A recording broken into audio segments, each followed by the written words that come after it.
देख रहे हैं देसी टोटके। हमारे चैनल की वीडियोस देखने के लिए हमारी वीडियोस को लाइक कीजिए, चैनल को सब्सक्राइब कीजिए और बेल आइकन भी दबाइए। तो कैसे हैं आप सब लोग? उम्मीद करती हूँ हर आफियत से होंगे। तो आपका टोटका जो है वो है चेहरे पर झुर्रियाँ ख़त्म करने के लिए, और उसमें जो ये समय सबसे पहले हमें चाहिए वो है बेसन।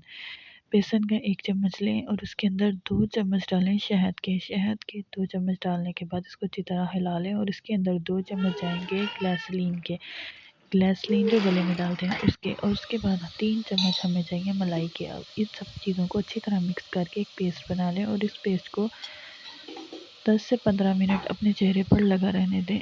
उसके बाद ये खुश्क हो जाए तो इसको नीम गर्म पानी के साथ धो लें। आपको इंशाल्लाह झुर्रियों से फ़र्क महसूस होगा। हमें हमारी ऑफिशियल वेबसाइट पर भी फॉलो कर सकते हैं, देसी टोटके.com। बहुत शुक्रिया। अल्लाह हाफिज़।